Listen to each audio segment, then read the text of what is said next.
I was in a prayer meeting the other day, on Zoom, of course, and a lady prayed that during this time of pandemic, the unbelievers would become infected with the gospel. It was just a passing remark, but the parallel she made between the spread of a pandemic and the spread of the gospel got me thinking. And the more that I thought about it, the more parallels I saw between these two things. It has been made abundantly clear to us that the best way to stop the spread of a global pandemic like COVID-19 is to isolate yourself. Social distancing has gone from being an unknown concept to common vernacular in just a few short weeks. And the concept is really simple. If everyone stays home and they don't socialize with other people, then those who have the virus will never come into contact with those who don't, and the virus won't spread. And the opposite has already proven true. When those infected don't isolate themselves but travel and socialize, the virus spreads rapidly. And I was thinking, isn't it the same way with the gospel? The quickest way to stop the spread of the greatest message is for those who know it to remain isolated from those who don't. If everyone stays in their safe religious circle and never interacts with people who hold different beliefs, then those who know the gospel will never come into contact with those who don't, and the message won't spread. Matthew 5 is pretty clear on this. A candle hid under a basket never shines light into the darkness. Socially distant Christians don't make more Christians. We've also learned that this virus is no respecter of persons. True, it is more brutal and unrelenting to the elderly and immunocompromised, but when it comes to race and social class, COVID-19 is unbiased and unprejudiced. There is no country or culture or skin color that is unreachable by this disease. Every nation and tribe and people and language are susceptible to the life-altering effects of this virus. I hope you're already beginning to see the parallel.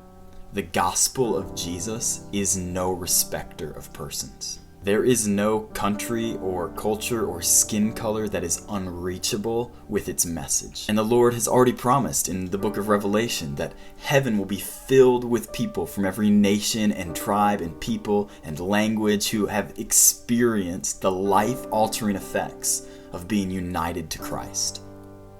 But the coronavirus does not just give us some noteworthy parallels about the spread of the gospel. There's also some contrasts. There are some elements of the virus that's currently spreading all around the world that are not at all true of the spread of the gospel. Most obviously, this virus spreads sickness and death, while the gospel spreads hope and life. This virus makes the strong weak and the joyful sad. But the gospel promises to make the weak strong and to replace our grieving with joy. Being infected with the gospel does not produce fear and dread and uncertainty, but peace and assurance. They may spread in similar ways, but they could not be more different in their effects. Another phrase that we've become very familiar with recently is asymptomatic carriers. We've been told that people can be infected with the virus but show no symptoms. These carriers can and undoubtedly have unwittingly infect someone else. It's one of the scarier truths about this virus. No one knows who has it and who doesn't. It is not the same case with the gospel. There is no such thing as an asymptomatic carrier of the gospel. No one ever spread the gospel without showing symptoms themselves. The gospel, when truly contracted, changes our identity down to the core. It is impossible to go on living the same way you did before. Faithful Christians remove the basket and let their light shine into darkness. No testing needed. The fruit should be self-evident. Humans are not designed for isolation. We're created in the likeness of a God who has existed eternally in relationship and community with the Trinity. Part of what it means to be human is to be relational. Our craving for connection and community is a godly craving.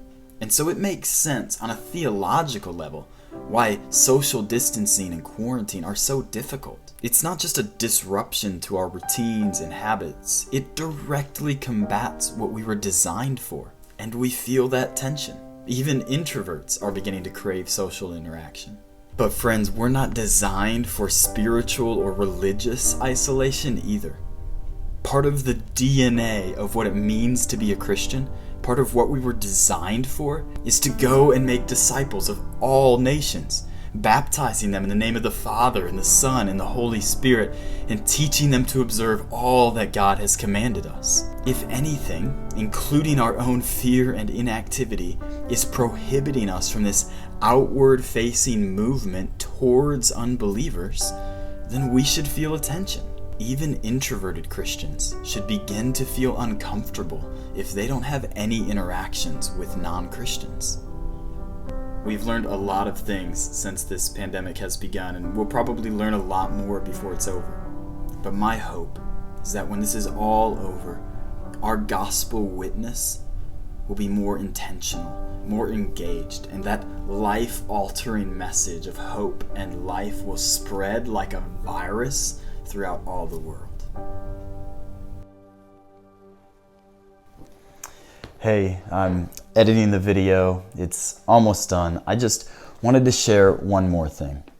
There's a song called Carrier by a guy named Jared Anderson. Takes a lot of the themes that I just talked about and puts them to melody. It's a great song.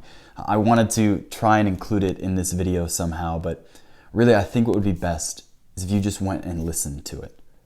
It's a beautiful song. It is well worth your time. You won't regret it. Please just go check out Carrier by Jared Anderson. Thanks so much for watching. You all have a great day.